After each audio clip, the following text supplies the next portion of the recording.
Firstly, we have this completely illegal police raid and the seizure of lots of constituents' private data. A raid conducted against one of your politicians. If they can do this against me, they could do it against any politicians, including maybe even the politicians that you like. Another deeply disturbing factor that hasn't really been reported properly in the local media about all of this is that I had an absolutely rock-solid, cast-iron public interest disclosure defence to this charge. That defence was based on a set of reports written by my expert witness, who spent a month analysing the data that was disclosed to me concerning the police investigation conducted in 1999 into the activities of the rogue nurse M. That evidence is shocking.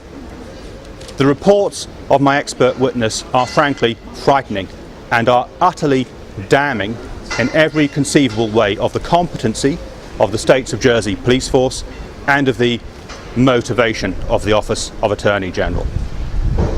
When the public do get to see those expert witness reports, the public will be able to make their own mind up, and people are going to find it very, very disturbing indeed. I hope to publish those reports shortly on my blog, where the public will be able to read them. Why we have to have doubts about the conduct of judicial functions in Jersey is that I was proceeding towards the prosecution on the basis of that defence. When the prosecution received those reports, 3 days later they suddenly decided that that defence would be inadmissible, and the magistrate agreed with them.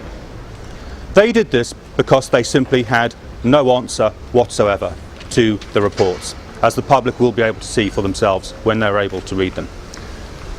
What kind of society runs a respectable, fair judicial system in which, just as soon as an accused person prepares a case that completely annihilates the prosecution argument against him, the authorities overcome this simply by deeming inadmissible the defence case? Certainly no truly free and law-abiding society. The third deeply disturbing characteristic of this whole episode against me is that all of the investigation, arrest, charging and prosecution decisions were made by the former Attorney General, William Balash. Those decisions were not lawful by any measure of law. Any public authority, like a prosecution service, making decisions to prosecute somebody cannot be conflicted. The person making the decision has to be free of personal conflict. That cannot be said of William Balash. Not only are there years of well-documented personal antagonism from him towards me, even more dramatically, in a recent affidavit prepared for me by Graham Power, the former Chief of Police, Mr. Power described exactly activities by William Balash that were attempting to coerce Mr. Power into withdrawing a corruption investigation, and in which Mr. Balash was essentially trying to condemn me and my former partner and persuade the police chief not to take our concerns seriously. Mr. Power, being a man of great honour and integrity, absolutely refused to bow to this. William Balash's final words were to him, "So be it." A few days later, Graham Power was unlawfully suspended. The prosecution actions taken against me are, in effect, a soft assassination, a means of utterly discrediting and damaging me politically, to weaken me, and in order to ensure that there would be a clear run at this forthcoming senatorial election for William Balash's brother, Philip Balash, who was also mentioned in Mr. Power's affidavit. This is the kind of thing that you see occurring in banana republics, not respectable Western democracies. The power of law enforcement and of prosecution is so significant and important to the good functioning of society that modern, mature democracies take absolutely important and fundamental steps to make sure that there can be no political contamination of such decisions. In Jersey, we see the complete opposite. You have a situation where an opposition politician like me can open the door one morning and be met by a squad of 10 police officers who then arrest me, put me in a windowless police cell for 7.5 hours and turn the home over without a search warrant because I allegedly made one public interest disclosure of some controlled data. By way of contrast, we all know it's a matter of public record. You can have a pro-establishment politician like Deputy Sean Power who admits to just stealing private data and causing it to be published, data of no public interest merit. Notwithstanding significant complaints, no action at all has been taken against him. I find it deeply disturbing that the Magistrates' Court and also the Royal Court, who are going to sentence me today, have absolutely refused to even entertain a legal application by me to examine the lawfulness of the conduct of William Ballash. It isn't a case that they've allowed that consideration to be examined and they found against me. They simply won't hear it at all. This has got to be a deeply, profoundly worrying state of affairs for any person who's a genuine democrat and any person who understands the importance of the objective, impartial administration of justice. I didn't want to have to do this, but I've been so lobbied by so many people, especially a very significant number of people in recent weeks since Philip Ballash declared his candidacy in the forthcoming election. I've been lobbied by many people to be a candidate in that election for all kinds of reasons, but in particular to oppose the hidden agenda of Philip and William Ballash to take Jersey down the path of full independence, thus losing us the oversight and protection of the United Kingdom and making this community become even more their personal fiefdom. I've always been of the view that full independence for Jersey was an immensely dangerous step that most people of this community would not want to entertain.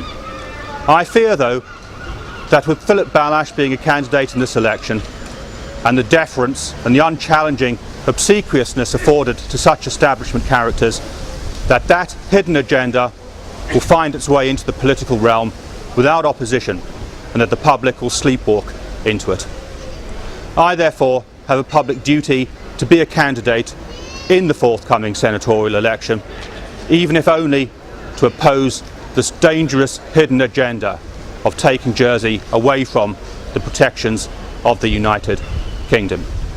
Of course, the great probability is I will be a candidate on the ballot paper, but I will be so from in jail. In jail as a consequence of the corrupt actions of William Ballash, Philip Ballash's brother. So be it. All I can do is look to the examples of people like Aung San Suu Kyi, Nelson Mandela and Alexander Solzhenitsyn.